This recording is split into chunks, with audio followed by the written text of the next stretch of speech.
13, Pamilya Madrigal at si Pikachu in one place? Akalain mo nga namang magsasama-sama ang mga karakter na ito sa taonang Halloween party celebration ng isang creative agency sa bansa. Sa tema nilang cosplay multiverse, takot at saya ang hatid ng mala out-of-this-world experience sa mga chikiting at chikiting at heart na dumalo sa kanilang party. Yung overall theme, cosplay multiverse, at itong corner namin ay 13. Ni-research talaga namin, yung costume and yung mga spells, kasi may mga spells si 13. So may mga stations kami dito na i-activate namin. So kailangan may spell ako para sa White Lady, spell para kay Nuno, at spell para kay San Telmo. Lahat ng aspect ng Spider-Verse kinuha namin, from live action to yung kay Miles Morales sa anime.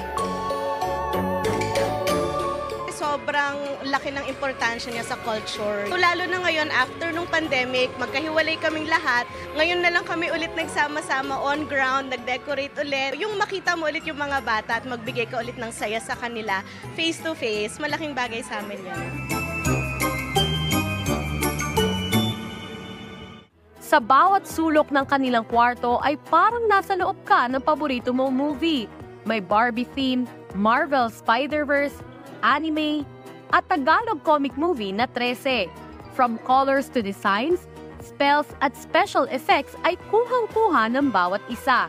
At ang twist, lahat yan handcrafted with love. Pinakamahirap ko yun ito actually yung talagang handcrafted, hindi printed. Talagang yung mga kulay, yung concepts. It needs teamwork, communication, and kumbaga parang arts and crafts team building siya eh. It was fun.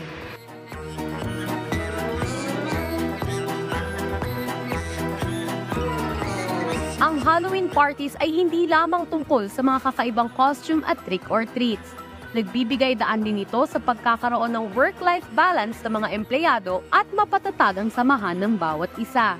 It's been a very rough couple of years.